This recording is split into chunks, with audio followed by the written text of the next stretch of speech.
네, 오늘은 특세 마지막 그리고 사사기의 마지막 부분을 봅니다. 우리의 사사 하나님은 어떤 분이신지 좀 생각해 보려고 합니다. 지난 이야기를 좀 얘기해 드리죠. 19장의 이야기가 이제 좀 끔찍한 이야기였죠.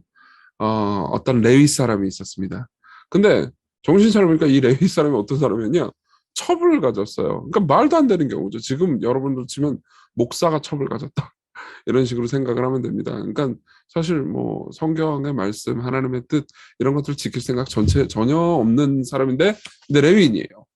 근데 어쨌든 간에 그 레위인이 뭐 이제 첩이 있었는데 그 첩이 삐졌든 어쨌든 간에 이제 그 친정으로 가버렸습니다. 그래서 4달 만에 달래러 다시 돌아가요.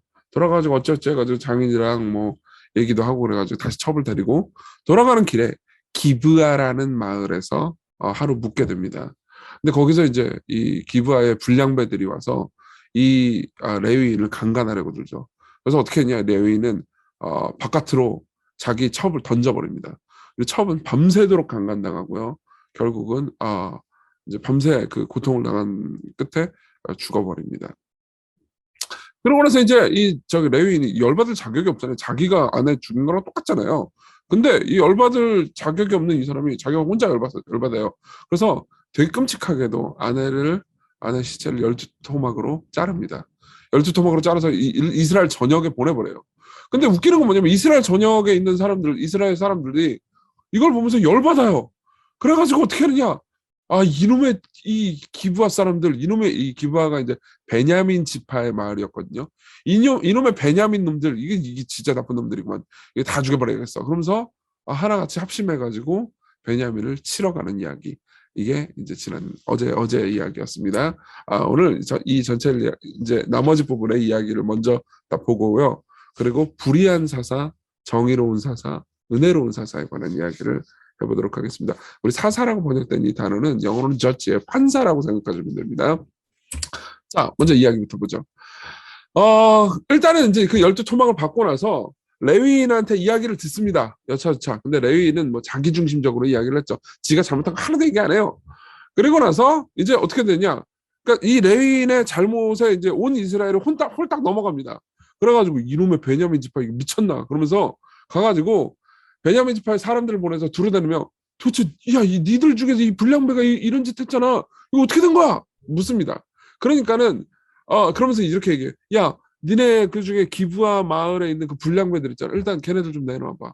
걔네들 내놔서 걔네들 좀 이게 밤새 이렇게 이 여자를 윤간하고 죽이고 이게 너무 심한 거 아니냐? 그러면서 우리 이스라엘 중에서 악을 제하버리게 해라. 그러면서 얘기를 해요. 근데 어떻게 되냐? 베냐민 자손이 웃기시네? 싫어. 그러면서 자기 사람이라고 아끼고 올바르게 판단 안 해요. 그리고 어떻게 하냐면은 에이씨 웃겨. 니네가 왜 우리더러 이래라 저래라 명령해. 그러면서 싸우자. 이렇게 됩니다. 그래서 갑자기 싸우려고 그래요. 그러면서 베냐민 지파와 나머지 11지파가 전쟁을 벌이기 시작합니다. 그러니까 이게 좀 말도 안 되는 뭐 이런 이유로 그것도 레위인 하나의 말을 믿고 이렇게 된다고 이런 식으로 생각할 수 있지만 어쨌든 그 일이 벌어졌습니다. 그래서 어떻게 하냐, 온 이스라엘이 이제 화가 났어요. 화가 나가지고 베냐민 지파를 자기 형제를 죽이러 가요. 죽이러 가는데 그냥 가면 됐지. 또 그 와중에 제 표현이 좀 그렇지만 꼴에 하나님 믿는다고 하나님한테 가서 묻습니다. 아니 이 전체가 지금 뭐 혼란한 상황이고 말도 안 되는 상황인데 그래도 꼴에 내가 진짜 간음을 하거나 가긴 하지만 기도하고 간음을 해야지. 혹은 내가 지금 누군가를 죽이러 가긴 하지만 내 형제를 고통스럽게 하러 가긴 하지만 그래도 이 일이 잘 되도록 기도하고 가야지. 이런 마음으로 가요. 하나님께 가요. 그래가지고 말도 안 되는 상황인데 어쨌든 간에 하나님께 갑니다. 하나님께 가가지고 묻습니다. 누가 먼저 올라가서 베냐민 자손과 싸울까요? 네. 누가 먼저 올라가서 베냐민 자손과 싸울까요? 이렇게 묻습니다. 사실 이거는 사사기 1장에 보면은 이스라엘 백성들이 가나안 땅으로 들어갈 때 가나안 땅에 있는 모든 그 민족들을 정복하라고 하나님께서 말씀하시잖아요. 왜냐하면은 그 가나안 땅에 있는 사람들이 정말 악했기 때문에 하나님께서는 이스라엘을 사용하셔서 심판하시는 거였습니다. 근데 그때도 사사기 1장에도 유다가 먼저 갈지니라 이렇게 이야기를 했거든요. 근데 이번에도 하나님은 보세요. 지금 이 이스라엘 백성들이 자기 베냐민을 다 죽이려고 하는 건 잘못하고 있는 거잖아요. 근데 하나님께서 이렇게 말씀하십니다. 유다가 먼저 갈지니라. 예. 근데 이제 사실 여기 개혁행 개정에 이 문제가 하나 있긴 해요. 개혁 개정에는 유다가 먼저 갈지니라라고 이렇게 번역이 됐잖아요. 근데 실제로 히브리어는 그냥 유다 이렇게만 돼 있습니다. 하나님께서 그냥 유다 이렇게 한마디만 해요. 그러니까 이제 얼핏 보면은 이제 이스라엘 백성들 입장에서 이렇게 해석할 수도 있는 거예요. 유다라는 말이 있으니까 오 유다가 먼저 올라가면은 베냐민은 이기겠구나 이런 생각이 딱 들 뻔 했어요. 그죠? 그래서 어떻게 했냐? 유다가 이제 딱 가가지고 베냐민이랑 싸웁니다. 어떻게 됐냐? 베냐민이 이겨요. 그래서 그 한 날 22,000명을 죽여버립니다. 뭐지? 이런 생각이 들 법하죠. 그러니까는 뭐야 이거 아니 하나님께 분명 물어보고 하나님 누가 먼저 갈까요? 그러니까 유다라고 말씀했단 말이에요. 그럼 당연히 하나님께서 그렇게 허락하셨으니까 제가 하셨으니까 우리가 이겨야 되는 거 아니야? 라고 생각하면서 일단 울어요. 막 울면서 하나님한테 나갑니다. 내가 다시 나아가서 내 형제 베냐민 자손과 싸우리까. 지금 일단 이 말부터 말이 안 돼요. 왜냐하면 형제인데 형제를 죽여도 돼요? 라는 질문이잖아요. 이런 바보 같은 질문이 어디 있어요? 그렇죠? 근데 묻습니다. 근데 하나님 거기에 대해서 대답을 안 해서 어떻게 보면 하나님 여기서 되게 냉담하십니다. 예. 그래서 뭐라고 하냐면 올라가서 쳐라 이렇게 말씀하십니다. 근데 실제로 이것도 사실은 좀 개혁 개정의 의역을 한 면이 있습니다. 실제 히브리어 원문에 보면 그냥 올라가라라는 말을 일 뿐이에요. 올라가라. 그럼 이제 이스라엘 백성들 입장에서 어떻게 했어요? 올라가서 이렇게 저기 싸우면은 이기겠구나. 우리가 막 다 때려 부수겠구나. 베냐민 지파를 이기겠구나라고 생각할 수 있잖아요. 근데 어떻게 했냐? 또 싸워요. 그리고 그 다음 어떻게 되냐면 베냐민이 또 이깁니다. 그래서 베냐민이 18,000명을 죽여요. 사실 이쪽이 40만 명이에요. 이스라엘 백성들 전체가. 근데 베냐민은 한 2만 몇천 명이었거든요. 그거 거의 뭐 상대도 안 되는 싸움인데 베냐민이 계속 이깁니다. 그러니까 우리 입장에서는 갑자기 이런 생각이 들 법하잖아요. 아니 분명히 하나님이 유다 올라가라고 했고 올라가서 치라고 했는데 아니 왜 얘들이 자꾸 지지 이런 생각이 드는데 아까 제가 말씀드렸잖아요. 히브리어로는 유다 그리고 올라가라 이 말만 했다고 그랬잖아요. 그러니까 알고 보니까 하나님께서 무슨 말 하냐면 야 유다가 먼저 가서 깨져라. 올라가서 깨져라 이렇게 말한 거예요. 사실은 하나님께서는. 그러니까 이기게 해주겠다고 약속하신 게 없죠. 그래서 어떻게 하냐 이러면 이스라엘이 이렇게 합니다. 금식하고 울고 막 번제 허목제 다 드립니다. 그래서 또 이제 질문을 해요. 그러니까 가서 싸울 거면 싸울 거지 왜 자꾸 하나님한테 물어봐. 나쁜 짓 하면서 이 나쁜 짓 계속해도 되겠습니까? 이렇게 얘기하는 거예요. 우리가 다시 나아가 내 형제라는 말을 왜 집어넣냐고요. 예. 베냐민 자손과 싸우리까 말리까 또 묻습니다. 그러니까는 하나님께서 이번에는 이기겠다는 약속까지 해주세요. 올라가라. 내일은 내가 그를 네 손에 넘겨주리라. 그래서 어떻게 됐냐? 이제 좀 약간 복잡한 전략들이 나오긴 하는데 그 이후에 나중에 여러분 성경 보시면서 확인해 보시고요. 결국은 하나님께서 이스라엘 앞에서 베냐민을 치십니다. 그래서 당일에 이스라엘 자손이 베냐민 사람 25,100명을 죽였으니 다 칼을 빼는 자들이다. 그러니까 아주 유능한 사람들 대다수를 다 죽인 거예요. 그리고 어떻게 하냐? 계속 쫓아갑니다. 이후에는 마치 아니 도대체 이게 이렇게까지 잘못한 이렇게까지 사람들을 서로 치고받고 죽일 일인가? 아니 레위인 하나가 거짓말한 거 지 열받아가지고 거짓말해가지고 그것도 아주 잔혹하게 아내를 12토막으로 죽은 아내를 12토막으로 나눠가지고 이거 말도 안 되는 사실 이 레위인을 죽이면 끝날 일을 가지고 내전이 벌어져서 완전 막 다 때려 부수고 죽이고 난리가 납니다. 그리고 최종 결과가 어떻게 했냐? 베냐민 사람 중에 남자가 딱 600명밖에 안 남아요. 그것도 광야로 도망해요. 그리고 남자들이 다 도망한 사이에 그러면 베냐민 마을에는 노인 아이들 여자밖에 없을 거 아니에요. 가가지고 다 죽여버립니다. 이 나머지 이스라엘이 열받아가지고 일단 2번 졌잖아요. 그러니까 그것 때문에도 열받았고 하여튼 여러 가지로 열받아가지고 다 죽여버려요. 그리고 그 다음에 이제 더 혼란한데 이게 이때부터는 이제 여러분들이 정신이 아득할 수 있습니다. 그 다음에 정신을 차려보니까 자기가 다 죽여버렸단 말이야. 남자가 600명밖에 안 남았어요. 그리고 다 죽여버리니까는 이 남자들이 결혼할 여자들이 없어. 그래서 베냐민 지파가 다 죽겠네? 베냐민 지파가 없어지겠네? 그럼 다른 지파의 여성들하고 결혼을 하면 되잖아요. 근데 또 꼴에 참 이거 보면 답답한데 자기들끼리 맹세를 했어요. 무슨 맹세를 했냐면 우리 중에 누구든지 딸을 베냐민 사람에게 아내를 주지 아니하리라. 하나님께서 시킨 것도 아니에요. 이렇게 야 베냐민 사람들한테 아내 주지 마. 이렇게 시킨 것도 아니고 지들끼리 맹세를 해요. 그리고 나서 맹세를 하니까는 자기들의 딸을 줄 수가 없잖아요. 그러니까 무슨 말이냐면 베냐민 사람 600명은 남자만 남았다니까요. 이 남자들은 결혼을 할 수가 없으니까 대가 끊기고 베냐민 지파 하나가 멸망하게 됐잖아요. 그러니까는 그 다음에 뭐라고 그러냐면 이게 여기서부터 진짜 혼란한데 그들이 웁니다. 갑자기. 그러면서 3절에 여호와여 어찌하여 이스라엘에 이런 일이 생겨서 오늘 이스라엘 중에 한 지파가 없어지게 하시나이까. 갑자기 하나님한테 책임 전가를 해요. 뭐지? 니들이 딸을 줘가지고 종족을 계속 번식시키든지 하나님께서 그거 딸을 주지 마라 라고 말씀하신 적이 없거든요. 근데 자기들이 맹세를 했고 자기들의 신념을 가지고 이 신념은 어길 수가 없습니다. 그래놓고 그 다음에 어떤 일을 하느냐. 갑자기 희생양을 찾기 시작해요. 어떻게 하느냐. 야 우리가 베냐민하고 싸워서 전 이스라엘이 다 모였을 때 안 모인 놈들 누구야. 안 모인 놈들 찾아. 그럼 찾습니다. 그러다가 어떻게 하냐. 길르앗 야베스라는 마을에 있는 사람들이 우리 전쟁 싫어 안 가고 싶어 해가지고 안 갔다는 걸 알게 돼요. 그래서 어떻게 했냐. 가가지고 길르앗 야베스에 있는 지역의 남자들을 죽여요. 그리고 거기 중에서 400명의 처녀를 끌고 옵니다. 강제로요. 그리고 강제로 베냐민 사람들하고 결혼을 시켜버려요. 아니 지들이 만든 성경에서 하나님께서 시키지도 않은 우리 딸을 아내로 주지 않겠어 라고 한 그 명령, 그 자기들의 신념을 지키려고 뭘 좀 가만히 있는 길르앗 야베스 가가지고 거기 있는 남자를 다 죽여버리고 그리고 거기 있는 여자를 중에서 처녀를 강제로 끌고 와요. 그래가지고 강제로 결혼을 시켜요. 이거 완전 강간이죠. 이따구로 하고 있는 거예요.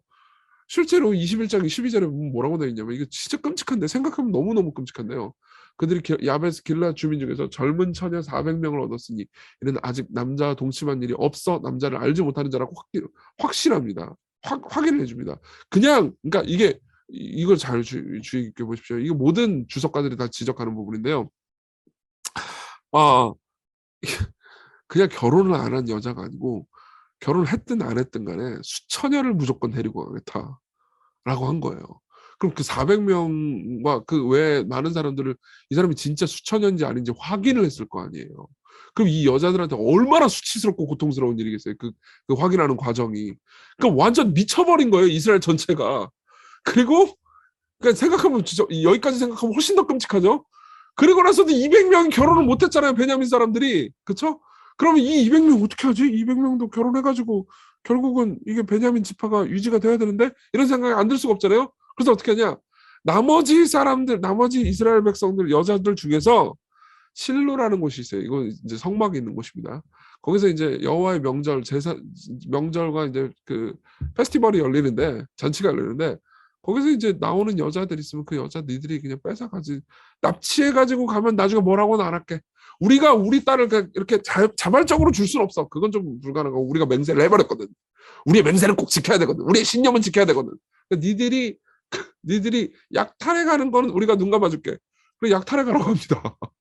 실로의 딸 중에서 각각 하나를 붙들어가지고 자기 아내로 삼게 해버려요. 그러니까 우리 입장에서 그 신념 따위가 그것도 성경이 하나님이 명령도 안 한 그 신념 따위가 뭐가 그렇게 중요하다고 하나님이 명령한 걸 다 어기게 만들지? 이런 생각이 들죠. 그래서 그 결과 어떻게 되느냐? 21장 25절 사사기의 맨 마지막 구절입니다. 그때 이스라엘에 왕이 없으므로 사람이 지 멋대로 하겠더라. 예. 그러니까 결국은 하나님이 이스라엘의 왕이거든요. 근데 그 하나님을 거부했다. 이 슬픈 이야기로 이야기 전체가 마무리되는 거죠. 되게 끔찍하고 사실은 상상을 초월하는 정도로 악으로 치달았다. 그러니까 하나님의 백성이 이 정도까지 갔다라는 이야기가 나오는 거죠. 자, 그러면 여기서 우리는 뭘 배울 수 있을까요? 일단 이들은 불의한 재판장입니다. 이 제목 자체가 사사기잖아요. 사사기가 판사라는 의미거든요. 사사라는 말이 영어로는 저지예요. 근데 이 판사들은 다 불의한 판사들입니다. 저마다 나름의 판결들을 내려요. 보세요. 베냐민부터 한번 생각해보죠. 베냐민 지파 내 기브아라는 마을에서 그 불량배들이 레위인의 첩을 윤관한 거잖아요. 그럼 진짜 잘못한 건 잘못한 거잖아요. 그 베냐민 사람들이. 그러면 자기 중에서 처음에 이스라엘 나머지 지파들이 원했던 건 이거였어요. 야, 너희들 중에서 불량배만 좀 데리고 와봐. 그 불량배를 우리에게 좀 넘겨줘. 그러면은 사실은 옳고 그름을 조사해가지고 판단해가지고 이렇게 하면 되잖아요. 야, 너네들이 진짜 잘못했네. 너네들 가가지고 혼나. 너네들 올바로 재판을 받아가지고 너희들의 죄값에 합당한 벌을 받아. 이러면 끝나는 거잖아요. 근데 갑자기 왜 우리 건드려? 씨, 너네 우리 우습게 여기는 거야? 그런 생각을 합니다. 그래서 문제를 해결하는 노력, 사건을 조사하려는 노력 그런 건 없이 씨, 왜 우리를 건드려? 니들 잘못했어. 그러면서 갑자기 군대를 소집해버려요. 예. 그러면서 결국 그 군대를 소집해가지고 전쟁을 하다가 결국 일족이 멸절당할 뻔했죠. 20만 대 26,700명. 이게 사실 말도 안 되는 거였어요. 20만이 아니고 제가 오타를 썼네요. 40만입니다. 그래서 사실 이제 완전 망조가 된 거예요. 생각해보면은 이게 그러니까 우리 동족, 우리 거, 내 아는 사람 이걸 지킬 때 그러니까 옳고 그름이 분별이 흐려집니다. 사실 우리나라도 학연지연 뭐 이런 것 때문에 사실 옳고 그름을 잘못 생각하고 막 우리 사람이니까 우리 동향 아니가 막 그러면서 저기 뭐지 굉장히 옳고 그름과 정의를 왜곡한 일들이 우리도 되게 많지 않았습니까? 베냐민도 똑같은 거죠. 그러니까 옳고 그름을 따져보지도 않고 우리 애들 그러면서 보호하고 그리고 나서 그것 때문에 갑자기 성급하게 모든 걸 니들이 잘못한 거야. 왜 우리한테 시비 걸어? 그러면서 전쟁을 벌이는 거죠. 모두가 성급하고 그리고 모두가 사실 상대가 잘못한 것보다 훨씬 더 가혹한 처벌을 내리는 겁니다. 그럼 나머지 이스라엘은 뭐 괜찮았냐? 나머지 이스라엘도 엉망진창했죠. 그들은 레위인의 말만 듣고는 기브아 사람들에게 사건의 전말을 들으려고 하지도 않았어요. 그러니까 일단은 야 불량배들을 불러가지고 야, 혹시 이 레위인이 잘못한 거 없어? 양쪽 말을 다 들어봐야지. 이렇게 신중하게 판단하지 않습니다. 대충 판단해버려요. 대충 이 레위인이 뭐 얼마나 힘 있는 존재인지 모르겠는데 저런 사람이 하는 말 있으면 다 믿어야지. 그러면서 아무것도 조사하지 않습니다. 게다가 그들도 그냥 베냐민이 악하다고 판결을 내리고 나서 바로 베냐민을 바로 죽이려고 해요. 우리가 그들을 죽여 이스라엘에서 악을 제거하여 버리게 하라. 그래서 바로 베냐민과 싸우려고 들어요. 게다가 제일 진짜 나쁜 지점인데 하나님께서 시키지도 않은 누구든지 딸을 베냐민 사람에게 아내로 주지 아니하리라 이런 맹세를 왜 해요? 그럼 맹세를 했다 쳐요. 그럼 그 맹세가 진짜 성경에 나오지도 않은 그 맹세를 지키기 위해서 하나님의 율법을 마구 어기면서 여성들을 착취하고 폭행합니다. 사실은 400명의 수천 년을 끌고 이 사실 자체가 엄청나게 하나님의 명령을 어기는 거였거든요. 하나님의 형상인 사람들을 진짜 막대한 거잖아요. 물건으로 대한 거잖아요. 이게 하나님의 명령을 어기는 건데 지가 한 맹세, 지가 한 개인적인 신념을 지키기 위해서 하나님의 명령을 어기는 걸 죄책감을 전혀 안 느껴요. 예. 이분을 모두 불의한 재판관들입니다. 누구도 성경의 가르침을 소중히 여기지 않아요. 지키라고 한 성경은 듣지도 지키지도 않고 지가 한 맹세만 중요하게 생각합니다. 모두가 성급하게 판단하고 조사해보지도 않고요.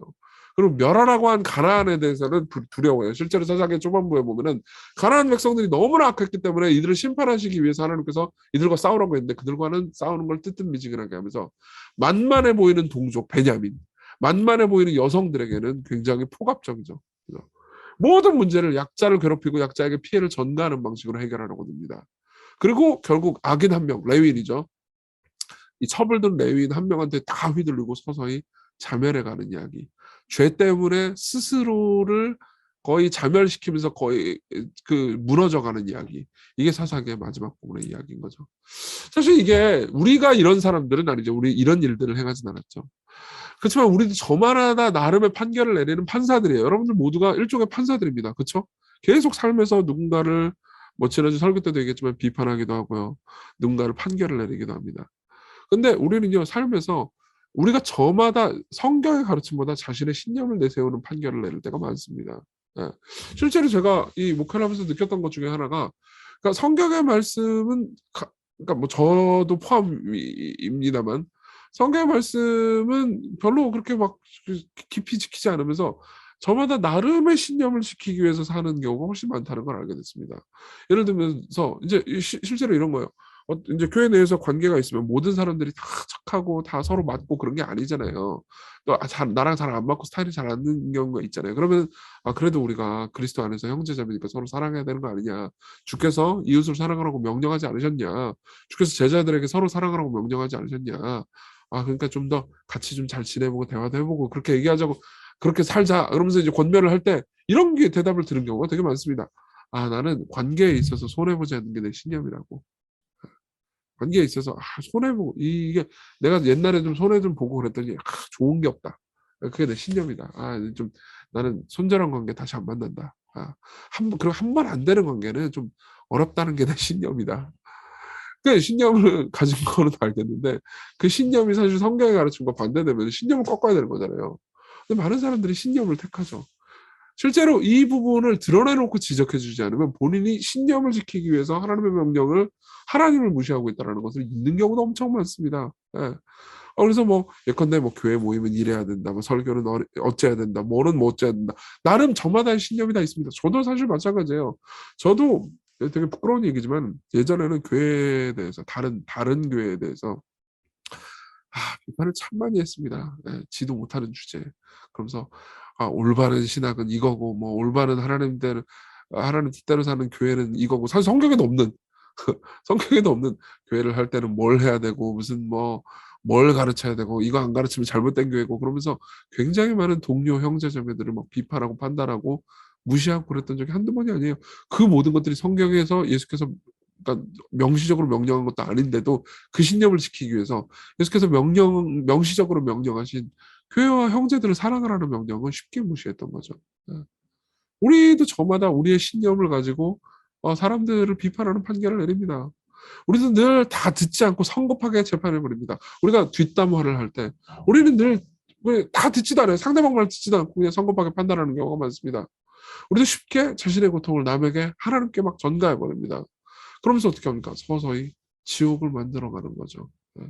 사실은 이 사사기의 이야기가 그러니까 이 정도로 끔찍한 이야기를 우리가 만들어내진 않지만 어제랑 똑같죠. 이 정도로 끔찍한 이야기를 만들어내는 사람들 안에 있는 악 있잖아요. 그게 우리 안에도 똑같이 있다는 거죠. 우리는 불의한 판사들이라는 겁니다. 근데 반대로 하나님은 정의로운 판사십니다. 하나님 정의로우세요. 여러분들 이런 질문이 들 수 있을 거예요. 아니 근데 왜 이스라엘 백성들이 하나님 앞에 가가지고 처음에 두 번 물어봤을 때 하나님 누가 먼저 올라가서 싸울까요? 유다. 하나님 누가 먼저 올라가서 싸울까요 말까요? 올라가라. 이렇게 말씀하시잖아요. 그러면 이기게 해주셔야지. 왜 지게 하지? 왜 처음 두 번은 지고 그리고 또 마지막에 또 이겨요. 그럼 도대체 하나님은 베냐민 편이야? 이스라엘 편이야? 나머지 이스라엘이 다 잘했다고 말씀하시는 거야? 아니면 베냐민이 잘했다고 말씀하시는 거야? 이런 생각이 들잖아요. 사실 이 부분을 해석을 되게 힘들어요. 근데 간단하게 얘기해 드릴까요? 둘 다를 치시는 거예요. 둘 다를 이런 거예요. 그러니까 하나님 어떻게 할까요? 이 베냐민 놈들 죽여버릴까요? 가서 죽여버리는데 누가 먼저 죽여버릴까요? 그래서 그러면 하나님께서 뭐라고 그러냐면 야 유다가 먼저 올라가서 깨져라. 그죠? 그러니까 어떻게 하냐면 둘 다 나쁜 놈이에요. 둘 다 나쁜 놈. 그래서 어떻게 하냐? 하나님께서는 항상 악을 멸하실 때 악을 사용하시기도 하거든요. 그래서 요놈도 나쁜 놈, 요놈도 나쁜 놈 해가지고 하나님께서는 요놈 들고 요놈 때리시고 요놈 들고 요놈 때리시는 거예요. 김지찬 교수님이라는 구약학자는 이렇게 얘기합니다. 이렇게 양쪽이 패배하게 하신 이유는 무엇인가? 하나님께서는 이번 기회를 통해 이스라엘 전체를 징계하기 위해서 승리와 패배를 골고루 나눈 것으로 보아야 한다. 결국 이 형제를 간의 내전에서의 진정한 승자는 여호와시다. 이렇게 이야기합니다. 하나님께서는 공평하게 판단하세요. 그리고 실제로 나중에 보잖아요. 그러면은 그들의 악으로 인해서 막 거의 황폐화됩니다. 이스라엘 전체가요. 실제로 베냐민 같은 경우는 완전히 황폐화되죠. 그리고 나서 나중에 이 길앗 야베스 주민 중에서 젊은 처녀 400명을 강제로 끌고 가잖아요. 그러면서 뭐라고 말하냐면 그들은 실로 진영으로 데려오니 이곳은 그다음 뭐라고 되냐면 가나안 땅이라고 얘기합니다. 가나안 땅. 가나안 땅이 맞긴 맞아요. 근데 가나안 족속을 이스라엘 백성들이 점령하고 나서는 거기를 이스라엘 땅이라고 말하지 가나안 땅이라고 말 안 하거든요. 근데 이 부분에서 사사기 저자는 이스라엘 땅이더라라고 말하지 않고 가나안 땅이더라라고 말합니다. 왜요? 이거는 동족끼리 죽이고 힘없는 여자들을 폭력적으로 용사들이 끌고 오는 땅이야말로 이거 하나님의 땅이 아니죠. 이스라엘이라는 이름을 얻을 가치가 없다. 이건 세상과 똑같다라고 얘기하는 거죠. 그래서 어떻게 합니까? 세상과 똑같이 형벌하십니다. 많은 사람들이 이런 질문들을 던져요. 하나님께서 이스라엘 백성들을 향해서 가나안 땅을 점령하라고 명령하시잖아요. 그러면 이제 실제로 하나님한테 많은 이런 질문 던지거든요. 아니 하나님 왜 아니야 아무리 그래도 그렇지 저희 전쟁을 명령하는 하나님이 사랑의 하나님일 수 있습니까? 이런 질문을 던지죠. 근데 실제로 거기에 대해서 제가 대답을 할 때 이렇게 대답합니다. 그때 당시 가나안 땅에 있는 백성들이 얼마나 악했는지 혹시 아시느냐. 정말 악했거든요. 하나님께서 이스라엘 백성들을 보내셔서 그 악행을 멈추지 않았다면 진짜 완벽하게 자멸해버렸을 거예요. 그렇죠? 그러면 이제 우리는 이런 생각을 할 수 있죠. 왜 하나님은 이스라엘 편 만들지? 아니에요. 하나님은요. 결국은요. 다 이스라엘이 똑같은 짓을 할 때는 서로가 서로를 때리게 함으로써 이스라엘도 자멸하게 만드세요. 그래서 실제로 하나님께서는요. 자기 형제 베냐민을 다 불살라버리고 막 남자 여자를 막 다 진멸해버리고 뭐 이런 짓을 하는 사람들을 하나님께서 다 심판하시죠. 예. 서로를 사용해서 심판하십니다. 그리고 생각해 보십시오. 이스라엘 백성이라 하더라도 나쁜 짓을 벌이잖아요. 그럼 하나님께서 심판을 하시는 거죠. 그런 하나님은 당연히 정의롭고 공정한 사상인 겁니다. 이분은 오랫동안 참으셨습니다. 이 하나님은요, 그냥 딱 사람들이 말하는 거 듣고 그냥 레위인이 말하는 거 듣고 그냥 갑자기 분노해가지고 조사해 보지도 않고 막 다 막 판결하고 이런 분이 아니에요. 오랫동안 인내하시면서 보시면서 지켜보셨습니다. 그분은요 정말 오랫동안 인내하세요. 왜 세상에 악이 있습니까? 하나님께서 왜 이 세상에 악이 있는데 이렇게 늦게 오십니까? 라고 우리 묻잖아요. 왜요? 하나님께서 오랫동안 지켜보십니다. 오랫동안 기회를 주십니다. 한 인간 개개인에게도 평생이라는 기회를 주셔서 그 기회 안에 회개하도록 인도하십니다. 하나님께서는 죄를 다 모든 것을 선명하게 보실 줄 알면서도 인내하시면서 공정하고 올바로 판단하죠. 그 결과는 뭡니까? 사실 이 결과에 대해서 제일 잘 정리한 사람은 다니엘 블록이라는 신학자일 겁니다. 이 사람은 이렇게 얘기를 해요. 이 결과를 이렇게 정리합니다. 나보다 가장 아이러니컬한 것은 이 장에서 이스라엘 민족이 가나안 족속과의 전쟁에서 보여야 할 모든 열정을 가지고 동족과의 거룩한 전쟁에 참여하는 모습을 묘사하고 있다는 것이다. 예, 동족을 죽이려고 있어요. 그러니까 사실 이 다니엘 블록이 거룩한 전쟁이라고 표현하긴 했지만 진짜 우스꽝스럽고 말도 안 되는 전쟁이죠. 그러면서 뭐라고 말하냐? 이스라엘은 자신의 가장 큰 적이 누구인지 발견하는데 바로 이스라엘 자신이 가장 큰 적이었다. 그렇죠? 그렇죠? 여기서 이제 우리가 발견하는 게 그겁니다.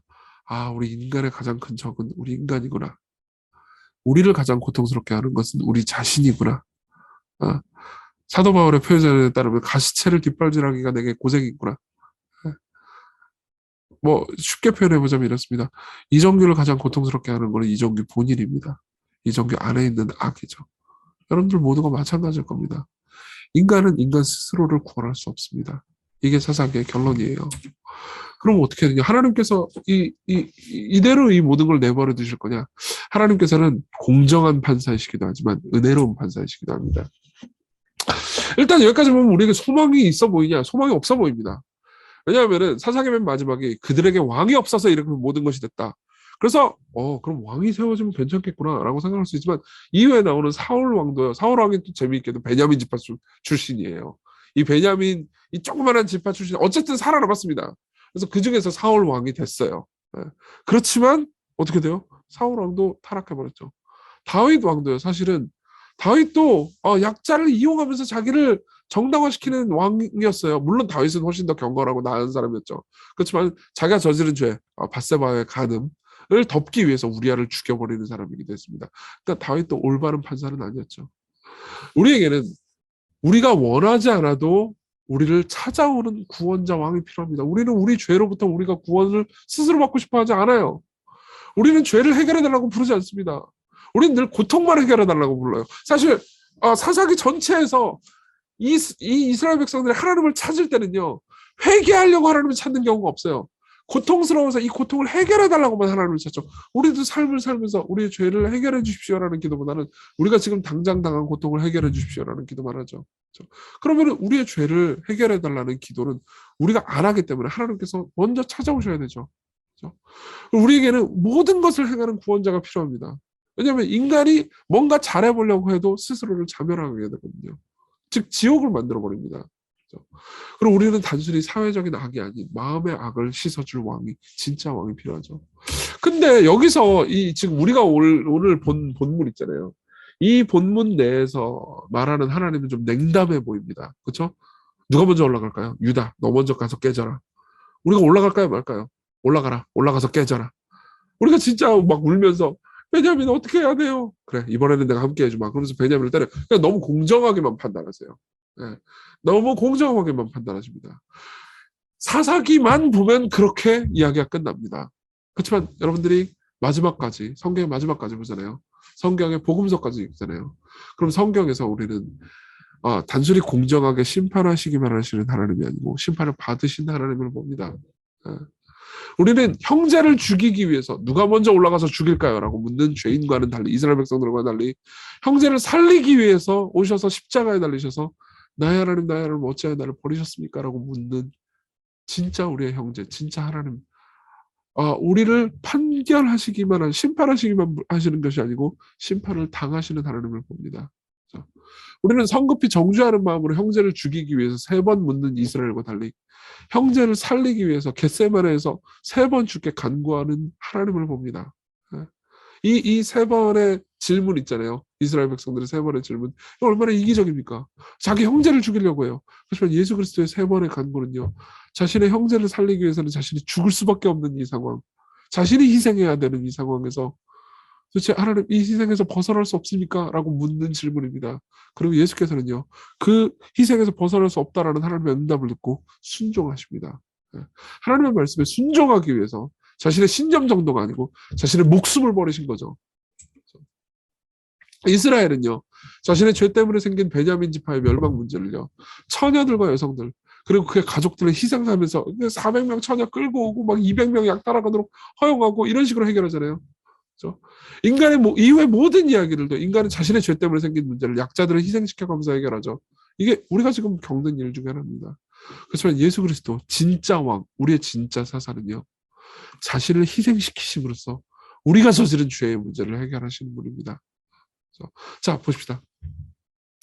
우리가 이 예수 그리스도를 볼 때 우리가 우리의 진정한 사사, 우리의 재판관, 우리의 판사, 우리의 영원한 만족이 되는 진짜 판사를 볼 때 우리가 내리는 성급한 판결이 얼마나 부끄러워지겠습니까? 그죠? 우리가 내리는 우리는 되게 성급하게 판단하고 우리 자신의 신념을 지키기 위해서 하나님의 명령을 불신하고 사람들의 말을 다 들어보지도 않고 판단하고 막 정죄하면서 그러고 나서 굉장히 마음속으로 가혹한 손절이라는 판결을 내려버리잖아요. 그죠? 우리가 그리스도를 볼 때 우리를 위해서 우리가 오랫동안 우리를 쳐다보시고 우리 안에 있는 가장 깊은 악의 심연을 다 들여다보시고 나서도 우리를 불쌍히 여기시고 버리지 않으시고 우리를 계속 사랑하시면서 우리를 위해서 대신 판결을 받으신 예수 그리스도를 볼 때 우리는 우리가 변화되고 우리가 진짜 너무 심하게 사람들을 비판하고 판단했구나라는 문제를 놓고 회개하지 않을 수가 없습니다. 우리가 진짜 사람들을 사랑해야 되겠구나라는 생각을 안 할 수가 없는 거죠. 예.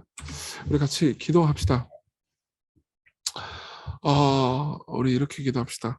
우리 자신을 한번 깊이 되돌아봅시다. 그러면서 이렇게 말하는 거예요. 저 역시 불의한 판사, 자기중심적인 판사입니다.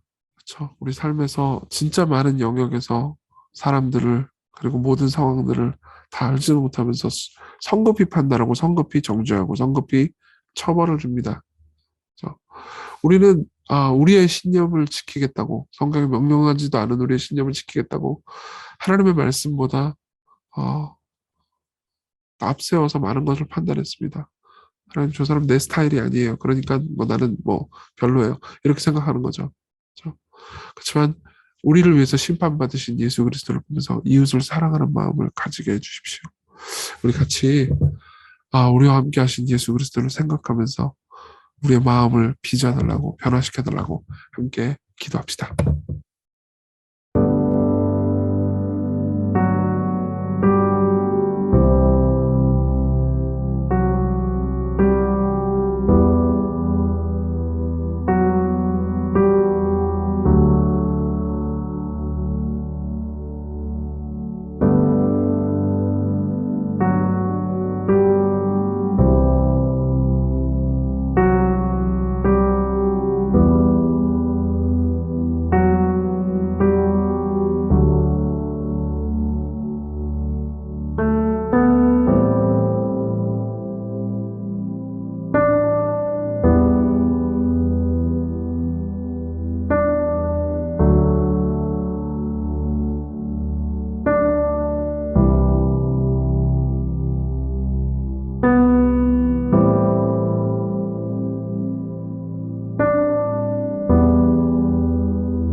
우리 다음으로 이렇게 기도했으면 좋겠습니다.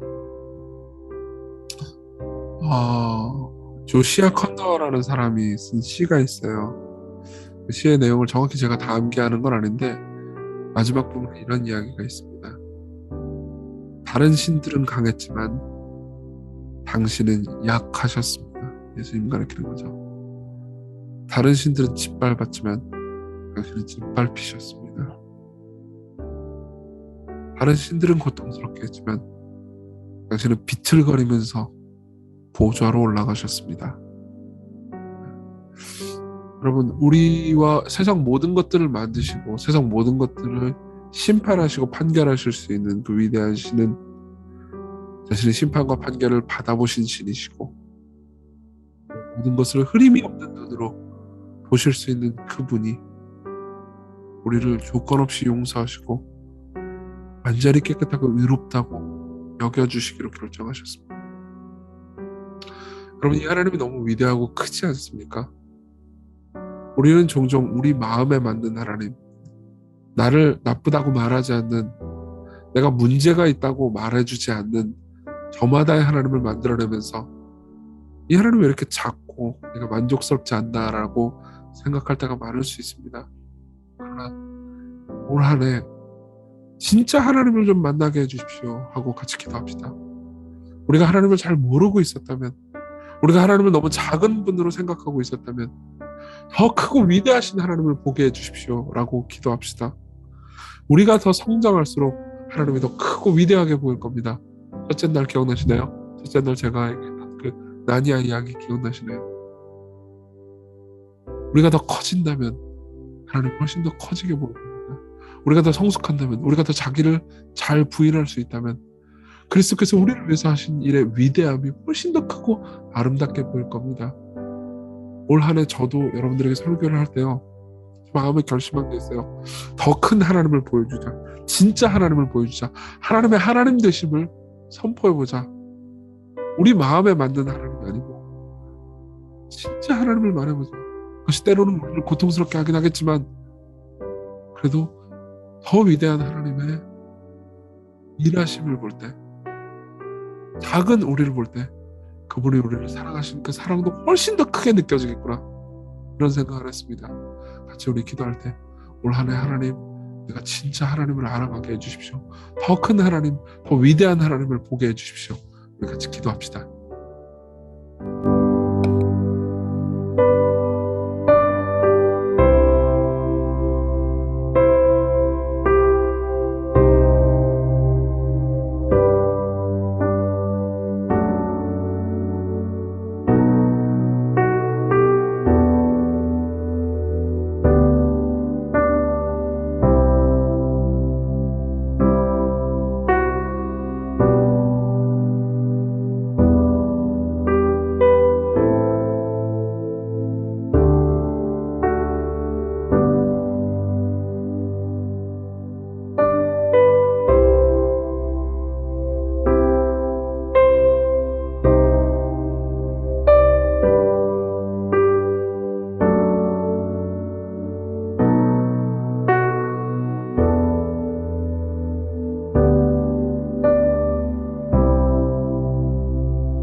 같이 기도하면 좋겠고요. 자유롭게 여러분들 기도하고 싶은 내용 기도하셔도 좋습니다. 근데 이걸 좀 기도했으면 좋겠어요. 교회를 위해서 기도했으면 좋겠습니다. 올 한 해 하나님께서 우리 교회를 돌보아 주시고 교회와 하나님을 선포해 주시면 그 은혜 안에서 복음의 그 능력 앞에서 사람들을 사랑하고 섬기는 교회가 되게 해달라고, 교회를 통해서 그리스도와 그분의 영광과 복음이 드러나고 선포되게 해달라고 그렇게 기도했으면 좋겠고요. 그것도 여러분들 자유롭게 여러분들 개인의 기도 제목 나아가서 응답받고 싶은 여러 가지 기도 제목을 놓고 같이 기도했으면 좋겠습니다. 35분까지 기도하겠습니다. 같이 기도합시다.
네, 기도하겠습니다. 은혜로우신 주님, 4일 동안 주께서 우리에게 이 사사기의 말씀을 통해서 우리가 어떤 존재인지, 그리고 하나님께서 어떤 분이신지 가르쳐 주셔서 감사드립니다. 우리가 날이 가고 달이 갈수록 하나님을 더 깊이 알아갈 수 있게 해주십시오. 우리의 손에 잡히고 우리가 튕기고 가지고 놀 수 있는 그런 작은 하나님이 아니고 온 우주를 만드시고 지금도 통치하고 계시며 당신의 뜻에 따라서 우리를 이끌어가고 계신 영원하고 위대한 하나님을 같이 만나게 해주십시오. 우리로 하여금 자라가게 해주셔서 당신의 영광과 능력을 보게 하시고 영광과 능력 안에서 우리가 가장 위대한 분과 함께 더불어 산다는 것, 가장 위대한 분을 따라 산다는 것에 만족과 기쁨을 얻게 해주십시오. 예수님 이름으로 기도했습니다. 아멘.